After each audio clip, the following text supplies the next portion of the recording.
Olá, hoje vamos mergulhar fundo em dois conceitos de que toda a gente já ouviu falar, mas que, se calhar, não são bem o que parecem. Falo de karma e dharma. Vamos tentar perceber o que é que eles significam para lá das ideias feitas. Pois é, quando se fala em karma, a primeira imagem que vem à cabeça é quase sempre a de um sistema cósmico de pontos, certo? Uma espécie de destino já traçado. Mas e se não for nada disso? As histórias antigas mostram-nos uma realidade, olha, muito mais dinâmica e, o que é mais importante, que nos dá poder. E para começarmos a desfazer essa ideia, nada melhor do que uma antiga fábula indiana. É uma história que vira completamente do avesso a noção de que o nosso futuro já está escrito. Imaginem só, dois jovens, perdidos, encontram um sábio com a incrível capacidade de ver o futuro. E claro, o que é que eles fazem? Exigem saber o que lhes vai acontecer. O sábio, um bocado a contragosto, acaba por lhes dar duas profecias. E olhem, que eram profecias bem fortes e completamente diferentes uma da outra. Ok, então um ouve que vai ser rei, o outro que vai morrer. Acreditando piamente nisto, como se fosse uma sentença, os dois voltam para a sua aldeia. E é aqui que a coisa fica interessante, porque é essa crença no destino que começa a mudar tudo, de uma forma que eles nunca poderiam ter imaginado. Vejam bem a ironia. Aquele que pensava que ia ser rei, bom, tornou-se insuportável, arrogante, mandão, mimado. Já o outro que acreditava ter os dias contados, transformou-se, passou a ser uma pessoa virtuosa, gentil, a viver cada momento com plena consciência. A certeza do futuro mudou radicalmente o comportamento deles no presente. Passa-se mais de um ano e... nada. Nenhuma das profecias se cumpre. Completamente confusos e, se calhar um bocado irritados, lá vão eles de volta à floresta para encontrar o sábio. Queriam respostas, claro. E a explicação do sábio é genial. Ele diz-lhes que o que ele viu não foi um futuro cravado em pedra. O que ele viu foi o potencial que existia naquele instante. As ações deles, as escolhas que fizeram depois de ouvir a profecia, mudaram tudo. O futuro rei, com a sua arrogância, esgotou o bom karma que tinha e acabou com um simples saco de moedas. E o outro, as suas boas ações, transformaram uma sentença de morte numa simples ferida no braço. É incrível, não é? E aqui está a chave de tudo. A primeira grande ideia. O futuro não é uma coisa rígida. Está sempre a ser construído. É um entrelaçar constante entre o que fizemos no passado e o que estamos a fazer agora. Ou seja, o karma não é um destino selado, de todo. É uma lei viva, de causa e efeito, que nós moldamos a cada instante com as nossas escolhas. Aliás, a própria palavra karma ajuda a perceber isto. Vem do sânscrito kri, que significa simplesmente agir, fazer. Não tem a ver com castigo ou prémio. É mais como uma lei da física. Toda ação tem uma reação. E o ponto fundamental é este. Temos liberdade para agir, para escolher as nossas ações. Mas não temos liberdade sobre as consequências que vêm delas. Estamos ligados a elas.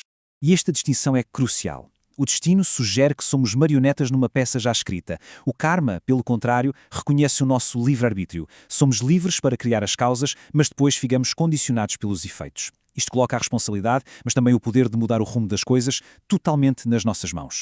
Mas atenção, o karma não funciona no vazio. Ele opera dentro de um enquadramento maior, uma espécie de lei cósmica, que é conhecida como dharma. Dharma também vem do sânscrito, da raiz dri, que significa sustentar. É a lei universal, o propósito, a ordem que mantém tudo em equilíbrio. Podemos pensar nisto de uma forma simples. Se o karma são os passos que damos no caminho, o dharma é a bússola que aponta para o nosso verdadeiro norte, que nos mostra a direção correta. E para ilustrar o dharma, há outra história fantástica. A de um rei que tinha um conselheiro que vivia com um lema: tudo o que acontece é para o melhor. Um dia, o rei fere-se durante uma caçada. O conselheiro, claro, repete a sua máxima. O rei, furioso com aquela calma toda, manda prendê-lo num poço. O que acontece a seguir é extraordinário. O rei é capturado por uns bandidos que o queriam usar num sacrifício humano. Mas reparam na ferida dele e rejeitam-no por não ser perfeito. A vida dele foi salva precisamente por causa daquela ferida que tanto o irritou. E o conselheiro? Bem, ele estava seguro, escondido no poço, quando os bandidos passaram. Esta história mostra o Dharma como uma espécie de sabedoria superior, a confiança de que existe um padrão maior na vida, mesmo que a gente não o consiga ver no momento. Agora, vamos aprofundar um pouco mais, porque o motor do karma é algo muito, mas muito mais subtil do que apenas as nossas ações físicas. Como diz a citação, o karma é criado antes de mais pelos pensamentos. As ações são, na verdade, secundárias.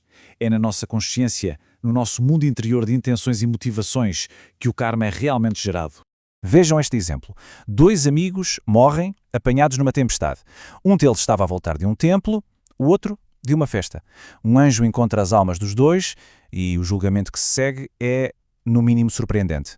Porque vejam bem, o homem que estava no templo, fisicamente, estava no lugar sagrado, mas a mente dele estava longe, a pensar na festa, aborrecido.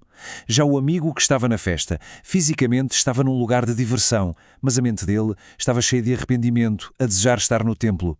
O lugar onde eles realmente estavam não era definido pelo corpo, mas sim pela consciência. E por isso, o homem que veio da festa subiu ao céu, enquanto o que veio do templo desceu ao inferno. É uma história forte, mas que ilustra perfeitamente um ponto central. É a intenção por trás da ação que define o seu peso kármico. É o que está no coração, na mente, que conta mais. Ok, então vamos juntar todas estas peças do puzzle. Como é que isto tudo funciona em conjunto? A ideia final é bastante poderosa. Funciona assim. O Dharma é a grande lei universal, a nossa bússola. O livre-arbítrio é a ferramenta que temos para escolher a direção a seguir. E o Karma é simplesmente o resultado dessas escolhas. Isto significa que não somos meros espectadores da nossa vida. Somos, na verdade, co-criadores ativos da nossa própria realidade. Vivemos sempre nesta tensão criativa entre as escolhas que fazemos com o nosso livre-arbítrio e as consequências que vêm da lei do karma. Mas o mais incrível é que a nossa capacidade de fazer novas escolhas, aqui e agora no presente, pode sempre alterar a trajetória que foi definida pelo passado. Isto quer dizer que a única prisão que realmente existe é aquela que nós próprios construímos com as nossas escolhas, com as nossas limitações, com a nossa falta de consciência. O poder de construir, de mudar, de corrigir o nosso futuro está sempre e unicamente no momento presente, no agora. E isto leva-nos à reflexão final. Se cada pensamento ajuda a criar o futuro, que realidade é que estamos a construir neste preciso momento? É uma pergunta poderosa que fica desta nossa exploração do Karma e do Dharma. Obrigado por terem acompanhado.